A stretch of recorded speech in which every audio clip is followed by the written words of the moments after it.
Most people treat life like an exam, but athletes treat life like practice. Why is it that athletes are always so calm when they're under pressure?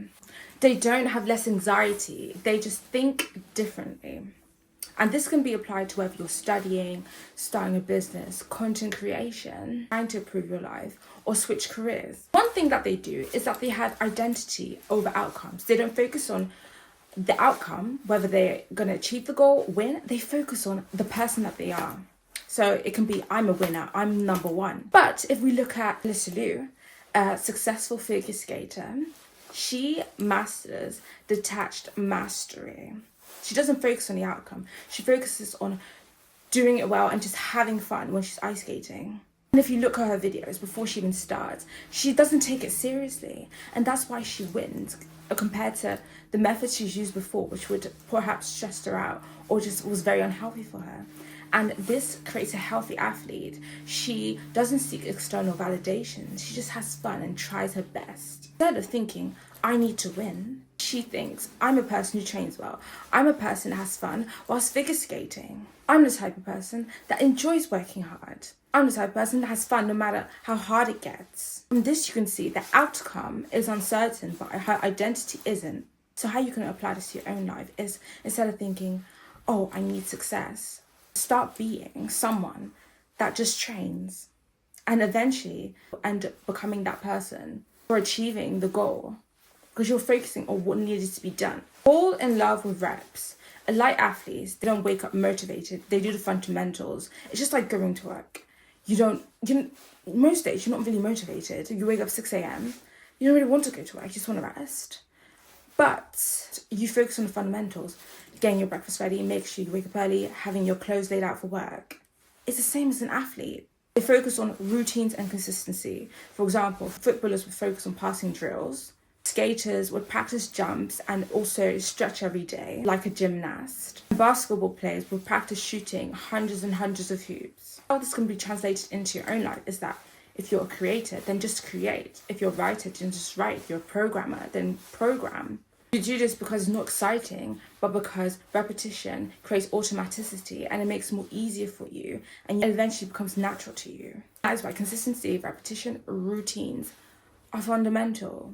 If you're struggling with content creation, then focus on the process. Focus on the reps rather than the outcome. The amount of subscribers you get, the amount of views you get. Focus on the process, the person that you are, that it just comes natural and automatic to you, and apply this to whatever you're doing. Pressure reveals preparation. Let's look at Lamine Yamal. He just won the Spain World Cup and he won against Messi. If you see this picture of Messi years ago, when he was like 2, maybe 1 year old, like very, very, very young.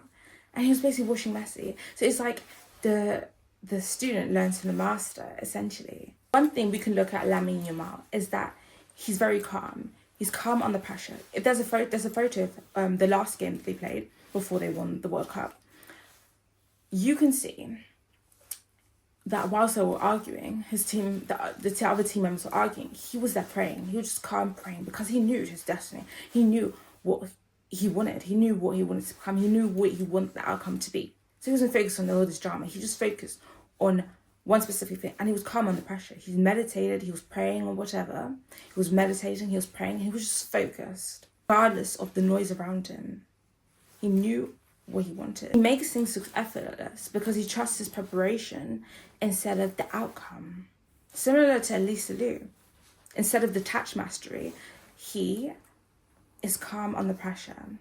But he builds reps, he focuses. The reason he was able to get to his destination, because he was able to win at such a young age, I think it's 18 or 19, is because he was like 4 years old. He was naturally gifted, talented, but he kept going. 14 years down the line, he won the World Cup against Messi. The student becomes the master. When he plays the game, when the game speeds up, he doesn't become better. He relies on thousands of hours that he's focused on his skills. And that's how he's built his confidence. So if you think about a football game, you're going to have people shouting at you. There's going to be arguments. But if you're focused on your goal, you know that, okay, I need to do this. I want it to go this way. So how you can apply this to your life is, instead of chasing confidence, instead of forcing confidence, focus on preparation and practice. And eventually, confidence will be the side effect, and so many other things. Athletes compete with themselves. Athletes watch film.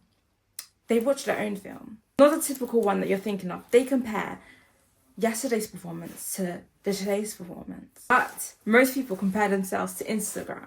Wrong opponent. Think is not about the other opponent, but they think, did they improve today compared to yesterday? Did they recover faster today compared to yesterday? Making fewer mistakes, having less distractions. What did I do well and why? And just see how much progress you'll have each and every day, just like an athlete. Recovery is part of performance. So we live in a society where you need to work. And we're encouraged and we're told that being lazy is bad. But nowadays, I think that a lot of people are just, because of the way the economy is, a lot of people are just focusing on actually enjoying their life. Just finding ways to make more money to survive in this day and age. Improvement gurus say to work harder, no sleep, work. I say work smarter. There were times when I was like, oh, I should do all-nighters. I can't do all-nighters. I fall asleep. It's just terrible for my health and my brain. I don't encourage it. Because athletes don't do that. They have sleep, they have good nutrition, they rest, and repeat. Same as Alysa, when she started kind of eating what she wanted instead of having a strict diet and not worrying about it. Her mental health was better, and now she's starting to win and skate in a way that's more healthy to her.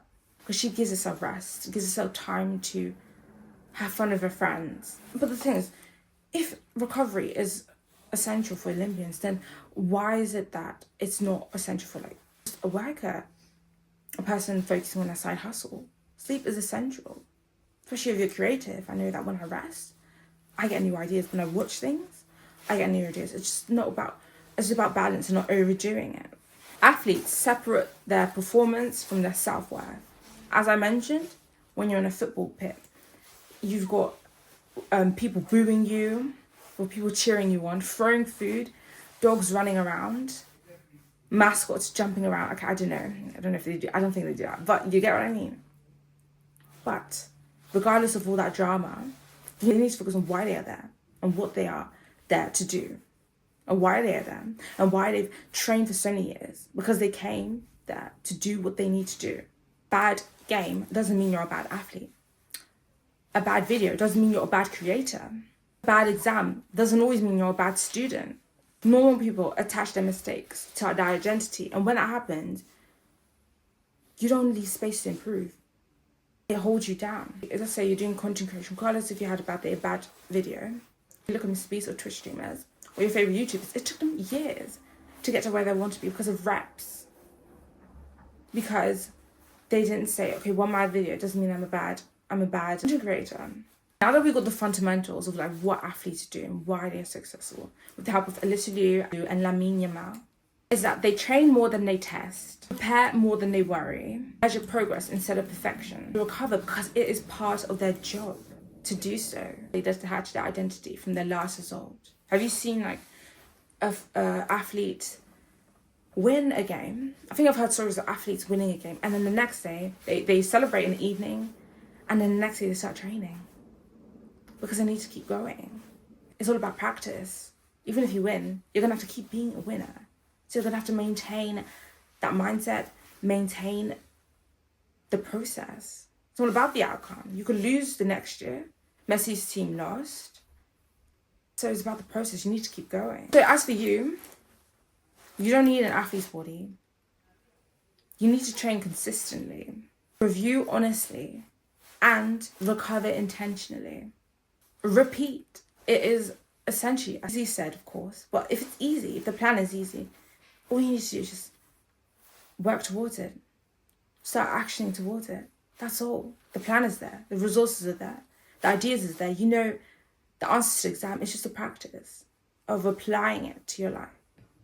So whatever you're doing, content creation, creating videos, editing videos, if you're looking to switch careers, just to improve your life, become a better athlete, become a better student, what do you need to work on?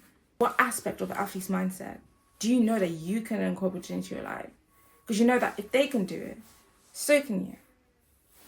Anyway, that's the end of the video. I hope you liked this video. Don't forget to like, comment, and subscribe if you feel vibe. If you want to see more self-improvement videos like this. Post every 3 days, and have a lovely day. And right now, start working on the areas in your life that you know that you can improve. And get back to me in the comments and see how it goes. Bye. And don't forget to sparkle, babes.